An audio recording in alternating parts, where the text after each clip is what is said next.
é dia de recebermos aqui no estúdio em São Paulo Renan Santos, que é pré-candidato pelo Partido Missão, partido recém-fundado pelo movimento MBL. Larissa Rodrigues está comigo nessa jornada aqui, direto de Brasília, aqui no telão.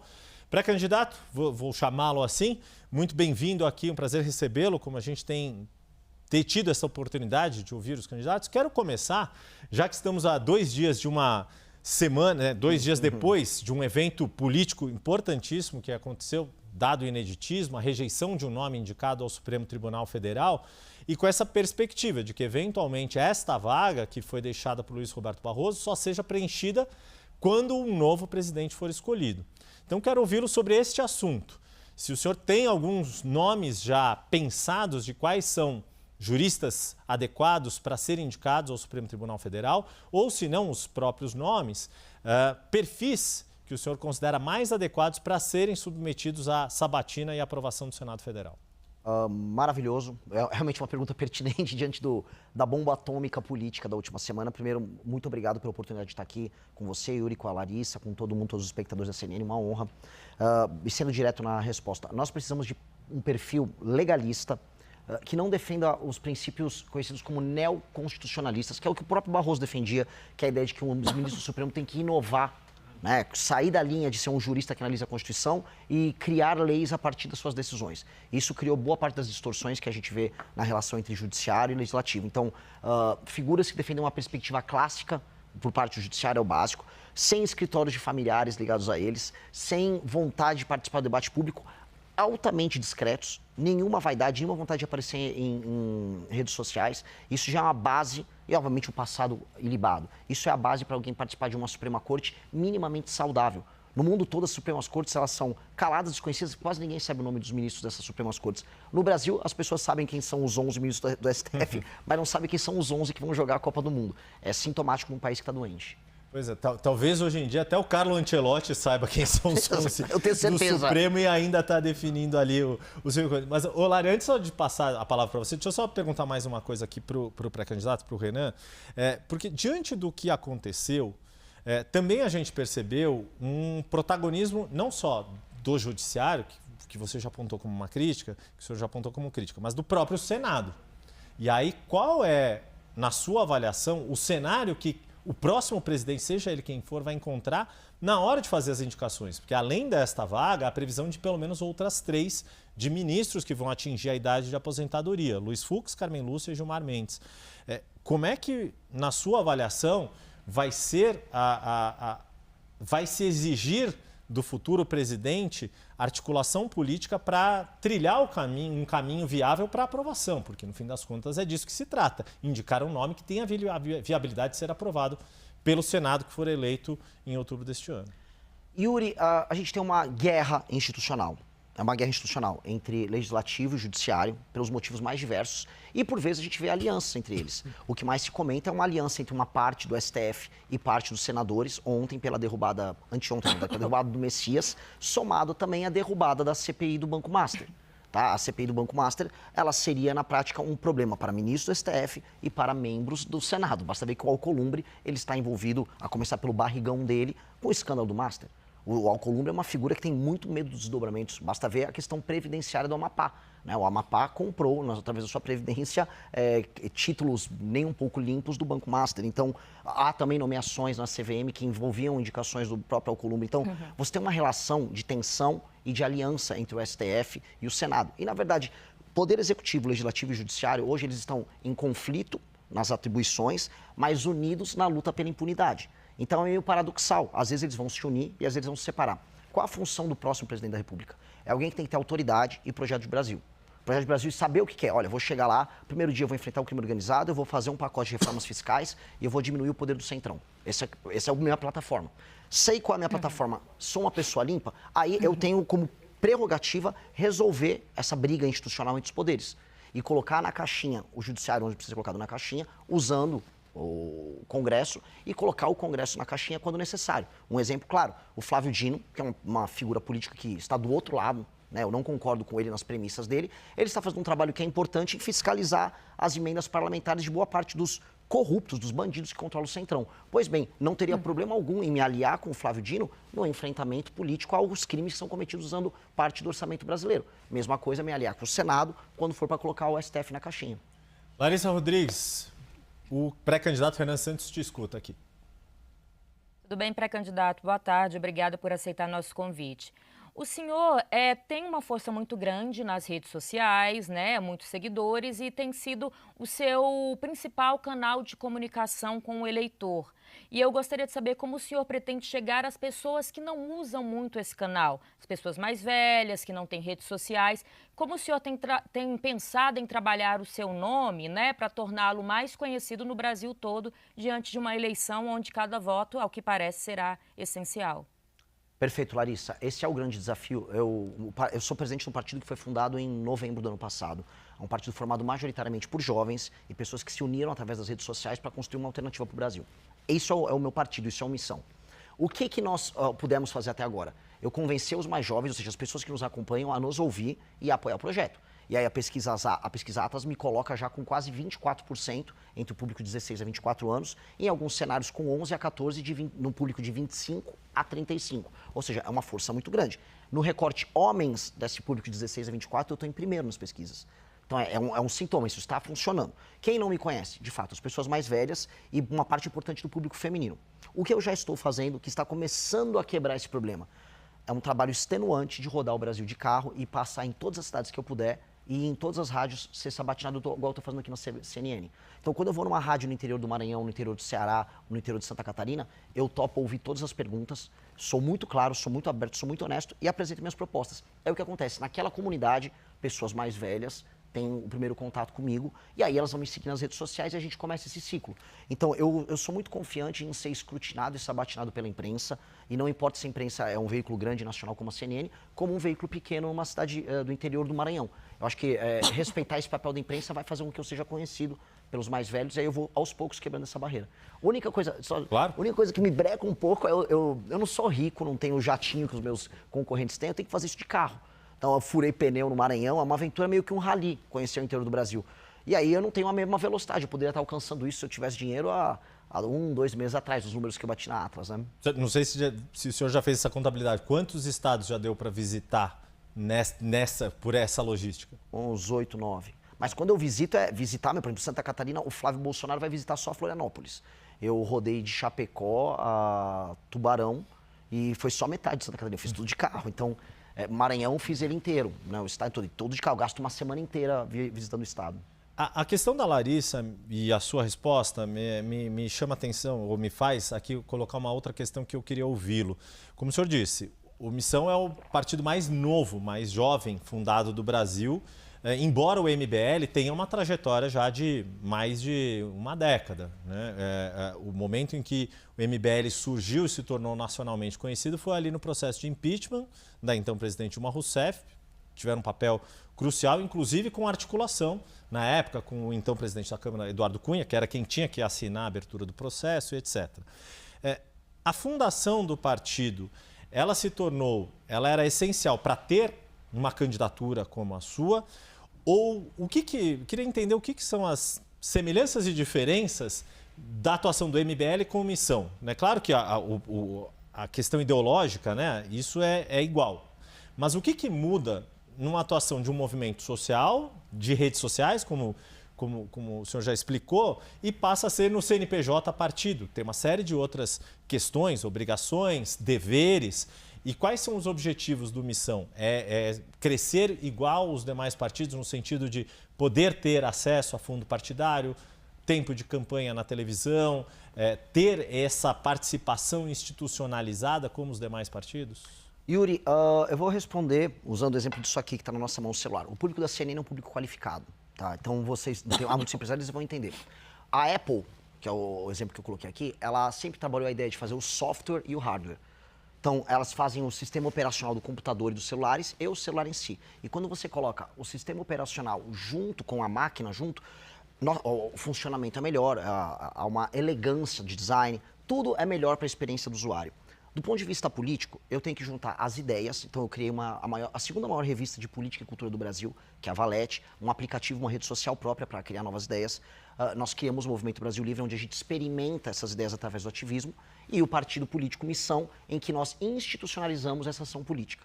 Então, toda a experiência da pessoa que vive as nossas ideias, ela é uma experiência que faz sentido, ela é coerente. Ela participa da produção das ideias, das discussões, dos fóruns de debate, ela vai para a aplicação nisso no mundo real, fazendo ativismo. E eu acho que ser um político sem antes ter sido um ativista é como jogador de futebol que não participou da categoria de base.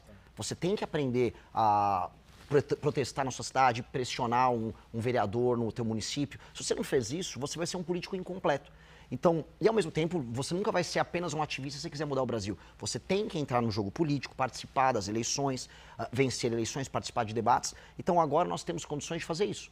E havia uma demanda, tanto que a própria pesquisa Atlas demonstrou que o Partido Missão, com apenas 5 meses de vida, já era o 4º partido favorito dos brasileiros. Então, havia uma demanda reprimida por um projeto desses. Então, nós estamos entregando um projeto que é completo e, nesse sentido, o futuro para a gente será muito diferente do futuro da maior parte dos partidos brasileiros. Por que eu falo entre aspas? Porque eles não são partidos, são legendas. Se o Kassab vem aqui participar de um debate, uma discussão com você, Yuri, ele vai falar sobre como ele pode ou não apoiar o governo Lula, ou pode não apoiar o governo Tarcísio, ou seja, o Kassab não tem um partido. Ele tem uma legenda que ele troca favores com os outros. Nós temos um partido, e isso é diferente. E aí eu respeito ainda quem é partido. Eu posso discordar essencialmente do PSOL. Mas é um partido, eles têm ideias e defendem as ideias deles. E aí eu quero participar do debate público enfrentando eles. Quem mais são partidos na sua avaliação? O PT é um né? partido. O PT é um partido de verdade, é um partido corrupto, é um partido com práticas criminosas ao longo da história dele, mas ele é um partido, ele defende teses, defende ideias, é oposição aos adversários dele. Agora, eu falar que MDB, PSD, PL, PP, União Brasil são partidos, isso é piada. Tanto que no Maranhão eu visitei cidades que eram administradas por todos eles e todos faziam campanha por Lula. Entendeu? Então qual o sentido disso? Não tem sentido. Lari? Pré-candidato, a gente estava aqui, abrimos, né, as nossas perguntas sobre as pautas do dia a dia. Eu queria voltar um pouquinho nesse assunto. Principalmente a pauta que deve dominar os próximos dias, até as eleições, que tem sido uma bandeira do Palácio do Planalto, ali dentro do Congresso Nacional também, que é o fim da escala 6x1. Eu gostaria de saber qual a opinião do senhor, né, enquanto pré-candidato, se tem partes que lhe agrada ou não, e como tem sido aconselhado também os deputados e senadores, não necessariamente do partido, que é um partido novo, mas que, né, do antigo MBL, que andam junto com o senhor nessa esfera política, digamos assim. Eu não fujo de perguntas dessa, eu digo isso porque eu fico vendo o meu concorrente no campo da direita, o Flávio Bolsonaro, avisar que ele não tem nenhuma posição sobre nada em termos econômicos, né? E lógico, ele tem medo de perder voto e isso trai o eleitor dele. O Flávio Bolsonaro não tem coragem de falar sobre isso. Nós somos contra essa alteração à lei e eu aviso para o trabalhador que está assistindo essa entrevista, você está sendo enganado. A discussão não é se você vai trabalhar mais ou menos recebendo o mesmo dinheiro. A discussão é se vai passar um projeto e aí você não terá mais o seu emprego. É basicamente isso. Porque nós já temos um país que está fora das cadeias globais de produção. Ou seja, as empresas brasileiras estão sendo tiradas dos processos internacionais de fazer um carro, de fazer um equipamento para um celular. A gente está ficando isolado e estamos primarizando a economia. Ou seja, a gente está vendendo soja, minério de ferro. Nós estamos ficando um país com empregos que pagam menos. Em vez de a gente gerar mais produtividade e capacidade de competir com o mundo, nós diminuímos isso. Então, nossos juros é super alto, a gente cobra um monte de imposto e a gente ilude o trabalhador. Olha, você pode trabalhar menos e ganhar a mesma coisa. Eu vou avisar o trabalhador. É mentira. É mentira. Estão te enganando, estão te enrolando. O Lula está fazendo isso. Igual ele falou que a taxa da blusinha não ia aumentar o preço das mercadorias, só para ele ganhar o voto, te iludindo na eleição e vencer a eleição. E a direita, que deveria ser corajosa, fazer oposição, não tem coragem de enfrentar. Aí, muito provavelmente, eles vão votar favorável. Ainda vão avisar assim, olha, não caímos no truque do PT. Só que milhões de pessoas podem perder emprego, empresas brasileiras podem perder competitividade, o empresário brasileiro perde força, mas em compensação a direita não caiu no truque da esquerda. Eu não consigo acreditar nisso. Eu não consigo acreditar numa política que não seja, assim, brutalmente honesta e sincera. Então eu posso perder votos com o que eu estou falando aqui, mas eu prefiro perder o voto, falando a verdade, do que ganhar o voto e depois eu ter que fingir que eu meti o louco no período eleitoral. Eu não acredito nisso. Isso me remete a uma comparação que você mesmo, que o senhor mesmo já fez, com Javier Milei, com o que foi a campanha dele na Argentina e o que tem sido o governo dele, a forma dele de governar. O quanto que um governo Renan Santos seria uma versão brasileira de Javier Milei, O que o senhor admira e o que o senhor faria melhor do que Javier Milei tem feito na Argentina? É uma grande pergunta, Yuri, porque ele pegou um país quebrado e um país sem esperança. E acho que a virada da esperança na Argentina começou na vitória da Copa do Mundo. Aí, para mim, seria muito bom se o Brasil ganhasse, para a gente ter uma virada de esperança no Brasil. E o Milei, ele assume o país, né, nesse momento estranho, e durante o período eleitoral, ele fez o que eu acabei de fazer agora. Ele avisou, olha, eu vou fazer reformas que muitas pessoas vão dizer que são impossíveis de se fazer, que vai fazer as pessoas sofrerem, e sim, no começo vai ser difícil, mas eu prometo que no médio prazo, longo prazo, vocês vão ver a diferença. Eu vou fazer justiça através dessas reformas. Ele fala da la casta, que são os privilegiados. Eu vou mexer com os privilegiados, com os políticos privilegiados, com os magistrados privilegiados. E, pois bem, eu falo a mesma coisa. Há uma tradição, porque, assim, eu também quero avisar o eleitor, a pessoa que está nos assistindo agora. Os políticos não fazem propostas, eles falam com os marqueteiros deles e os marqueteiros avisam o que é popular de se falar no meio de uma câmera. E aí ele não vai falar, por exemplo, de uma PEC que nós já protocolamos, que altera o regime fiscal brasileiro. Que é uma PEC que faz novamente uma reforma da Previdência, porque vai precisar mexer. Nós já protocolamos, desculpa, só para explicar aqui para quem está nos vendo, pelo deputado Kim Kataguiri, que é o atual deputado que o Missão tem, foi eleito na época pelo União Brasil, né? Exato. E pôde migrar para o Missão agora. Com a então ele protocolou, exatamente, essa é uma PEC que altera regime previdenciário e assim, quem falar para você que não vai fazer reforma nisso está mentindo, que altera as indexações e as vinculações, que são temas muito difíceis de explicar, acho que a gente nem tem tempo de explicar aqui, mas que são temas que vão ter uma resposta muito forte da esquerda e dos sindicatos. E aí todo político vai falar com o seu marqueteiro e vai falar, não, isso é impopular. O Milei falou na Argentina, olha, eu vou fazer, eu vou comprar a briga. E eu falo a mesma coisa, nós precisamos comprar essa briga e quem fugir da discussão está mentindo. Mas o que eu aviso também, vou comprar a briga, pode soar difícil no começo, mas depois de um ano eu vou poder trabalhar nas alíquotas dos impostos, e eu vou poder trabalhar na queda dos juros. E aí o seu dinheiro vai valer mais e o produto vai custar menos. Aí você vai sentir que você está ganhando mais dinheiro, você vai ter mais capacidade de pagar suas contas e de viver melhor. O que eu aviso é o brasileiro, né, o corpo da economia brasileira é um corpo doente. E você não vai resolver um corpo que está doente dando sorvete para ele. O Lula ficou oferecendo sorvete para o corpo doente. Toma agora um Vale Gás, toma uma energia elétrica. E o Flávio, ele não fala nada. Não vou falar nada, tá, doente? Eu vou ficar quieto porque uma hora você vai sair andando. Dica, não vai sair andando, o corpo vai morrer e eu vou ter que dar um remédio muito amargo. Mas depois do remédio amargo, o corpo vai voltar a funcionar. Larissa? Pré-candidato, eu queria entrar em alguns assuntos que também têm sido pauta, principalmente no Congresso Nacional, e que eu tenho visto alguns posicionamentos do senhor nas redes sociais. Eu queria saber a opinião do senhor, por exemplo, sobre o PL da misoginia e outros textos também que nos últimos tempos têm focado em tentar evitar a violência contra a mulher, que tem sido crescente no nosso país. O senhor é contra esse PL? O porquê? Qual que o senhor disse dessa necessidade de tentativa de se aproximar das mulheres? Como fazer esse caminho num público que, até onde a gente tem acompanhado, não tem uma preferência direta pelo senhor pelos últimos posicionamentos? Grande pergunta. Veja, quando eu rodei o interior do Maranhão, quando eu rodei o interior do Ceará, fui em cidades tomadas pelo Comando Vermelho, quando eu fui no Rio de Janeiro, absolutamente nenhuma mulher me parou para falar que estava muito preocupada com o avanço da misoginia em redes sociais. Elas estavam preocupadas que o filho delas estava sendo assaltado, que a filha delas estava sendo assaltada, que ela estava sendo assaltada. Falou, por favor, acaba com esses bandidos. Inclusive, as pesquisas demonstram que há uma preocupação com a violência, ela é enorme. Está sempre violência e corrupção dentre as maiores preocupações do brasileiro. Ela também está preocupada se a escola que o filho dela está estudando está alimentando bem a criança, e se a criança está aprendendo, e se ela vai ter um transporte bom para ir e voltar do trabalho dela, porque essa mulher, em geral, uma mãe solteira, cujo pai, em muitos casos, não paga a pensão e ela é obrigada a cuidar da vida. Essas são preocupações materiais e concretas. Só que a gente chega nas redes sociais e vê essas discussões do movimento feminista, que, olha, nós precisamos discutir a misoginia. O que isso gera?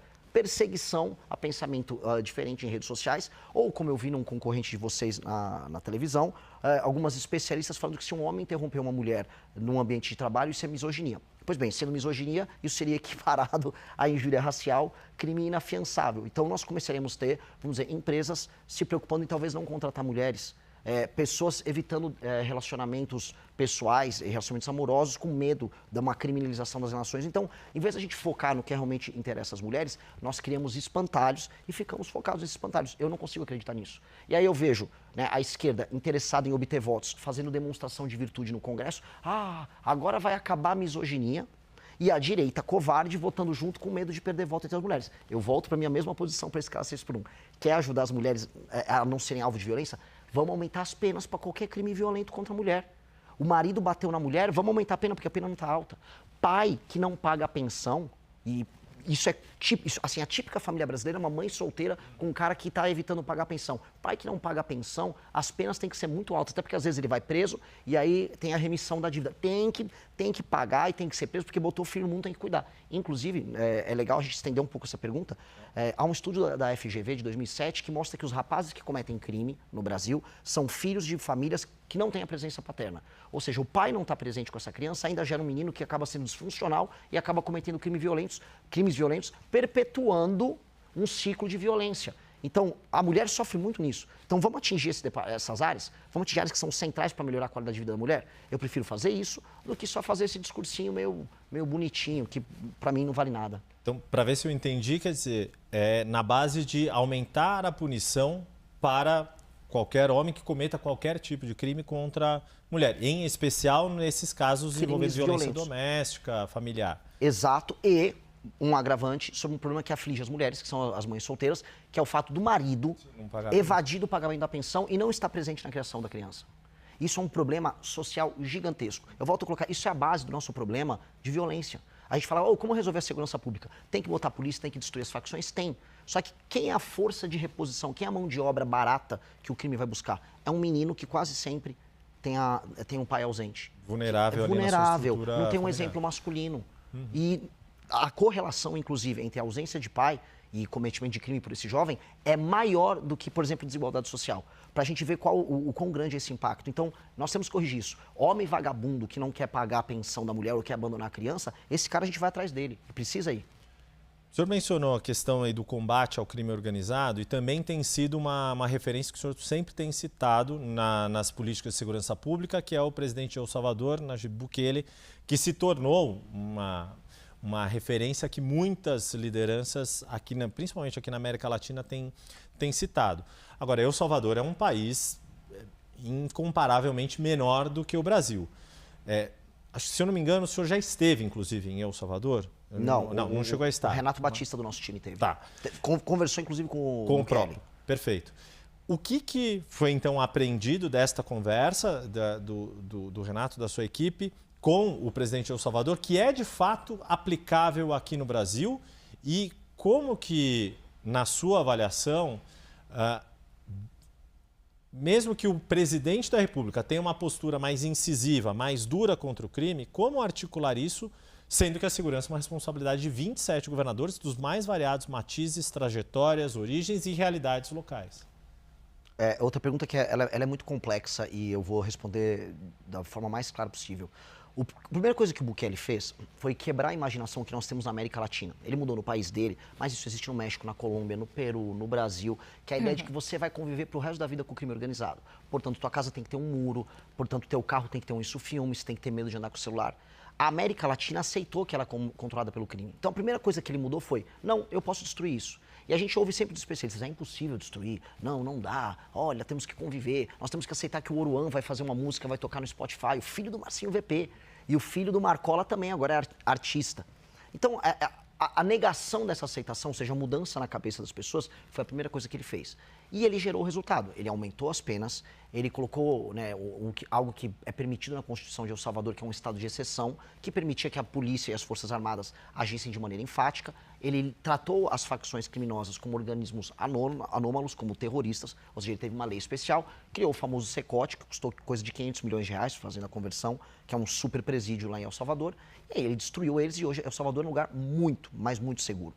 Outras nações, por exemplo, no leste asiático, apresentam também leis muito duras contra o crime organizado e apresentam, a despeito de terem sido pobres há muito tempo, qualidade de vida e números ligados a homicídios e roubo muito menores do que o Brasil.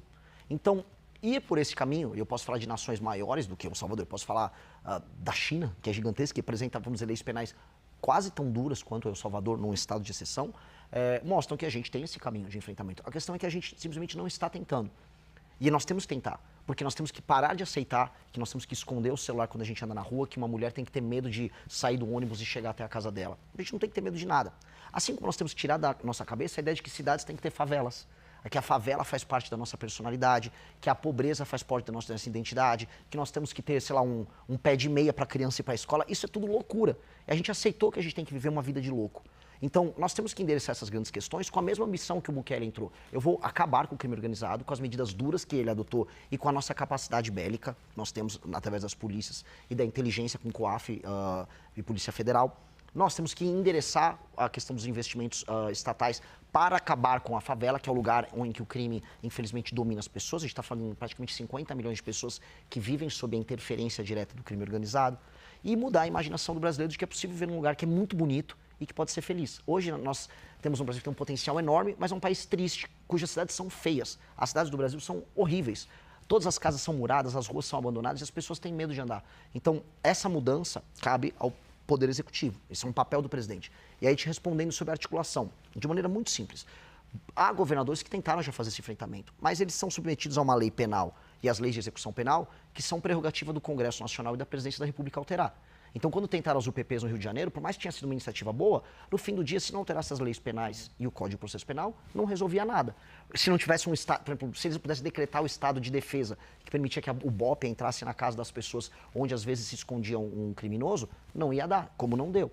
Então, o Poder Executivo tem que criar um arcabouço legal e agir junto com as polícias estaduais, com os governadores. Se o governador está cooperando e ele executar, vamos bater as metas juntos. Se o governador não cooperar, como, por exemplo, eu tenho certeza que o governador do Ceará, que vive me processando, não cooperaria, nós vamos colocar um estado de defesa no estado dele, ele fica afastado dessa prerrogativa e nós destruímos o crime no estado dele. Meu recado é para todos os estados. Na Bahia, no Ceará, as pessoas reclamam, e a polícia também reclama, o governador não faz nada. A gente sabe onde está o criminoso, eles estão tomando a cidade, mas ninguém faz nada.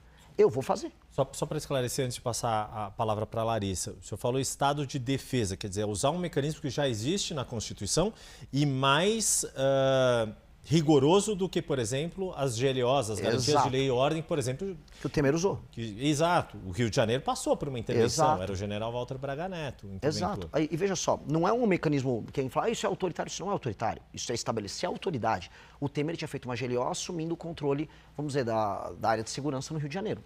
Ok, eu espero não precisar fazer isso se os estados cooperarem. Agora, se o estado do Ceará, para pegar um exemplo prático, quiser manter Santa Quitéria, uma cidade que tem urânio e que foi tomada pelo Comando Vermelho, sob o comando do Comando Vermelho, eu vou decretar que Santa Quitéria estará em estado de defesa e a polícia e as Forças Armadas, se necessário, vão entrar em Santa Quitéria, vão destruir o Comando Vermelho em Santa Quitéria, libertar a população. Eu gostaria de contar com o auxílio dos governadores. Agora, se não quiser auxiliar, a gente faz sem eles mesmo. Larissa, acho que a nossa última pergunta tem que estar passando rápido aqui, mas vamos lá. Uma última pergunta, então, antes da gente encerrar. A gente tem percebido críticas a alguns candidatos, posso citar até o próprio pré-candidato, né, Flávio Bolsonaro, de falta de experiência com o executivo. O senhor não tem nenhuma experiência política em cargos eletivos. O senhor acha que isso seria um problema, tanto para elegê-lo quanto, se caso isso acontecesse, essa falta de experiência? Não. Não, porque temos grandes líderes políticos no Brasil e no mundo que tiveram nenhuma experiência em cargo eletivo pretérito e fizeram bons governos, como pessoas que tiveram muita experiência e fizeram maus governos. Não é exatamente isso que determina o sucesso de um mandatário. A Dilma tinha experiência administrativa dentro da máquina pública e foi um desastre. Então, e o Milei, vou dar um exemplo aqui de uma figura que está fazendo um governo técnico e efetivo nas políticas públicas dele. A gente pode até, eventualmente, não concordar exatamente com a política B ou C, mas ele está conseguindo fazer as entregas prometidas por ele. E uma coisa que me torna diferente dos demais eu não tive cargo eletivo, mas eu faço política de maneira efetiva há muitos anos. Por exemplo, o Zema hoje foi num podcast e falou, eu tenho mais experiência que o Renan. Veja, quando ele concorreu para o governador, ele não tinha experiência nenhuma e ele fica fazendo campanha falando que ele é um empresário e não um político. Pois bem, eu sou político sem precisar de mandato. Há mais de 12 anos, eu liderei o impeachment de Dilma Rousseff, como o Yuri bem observou, não só nas ruas, mas no parlamento, organizando o comitê do impeachment no parlamento. Montei um partido político, coisa que o Bolsonaro não conseguiu, e lidero inúmeros parlamentares ao redor do Brasil que têm um desempenho político muito acima da média. O melhor parlamentar do Brasil é o deputado Kim Kataguiri, altamente efetivo, que interfere na política brasileira, sendo parte de um grupo que, em última instância, é presidido por mim. Então, eu tenho experiência política verdadeira e eu tenho algo que políticos que têm experiência não têm, que é coragem. Eu topo perder voto, perder seguidor, perder doador, em nome do que eu acredito, que é uma questão de integridade. E essa integridade é o que um homem público precisa. É o que a famosa ética da responsabilidade, que o Max Weber tanto fala. Nós precisamos ter isso no mandato. E eu faço isso quando sendo presidente do MBL. Se eu, enquanto líder, eu enganar as pessoas, falar que vou fazer uma proposta, mas não entregar ela no final, ou falar que não vou fazer algo e entregar, como será o pacote fiscal que todos terão que fazer, caso ganhe a eleição, eu me torno um mentiroso. E eu não vou ser esse mentiroso. Eu vou ser brutalmente honesto. E sendo honesto, tendo proposta e sendo um bom líder, eu serei um bom presidente. Olha, impressionante. Acabaram de me falar, deu o nosso tempo, tua fala, parece que falaram no teu ponto e não no meu. Renan Santos, quero agradecer demais a tua participação conosco, aqui agradecer Larissa Rodrigues também, e certamente ainda vamos conversar, a gente está num período ainda de pré-campanha, por isso chamamos de pré-candidato, que está colocando o nome à disputa pelo Missão, partido recém-fundado. Até a próxima, muito obrigado. Muito obrigado, foi uma honra.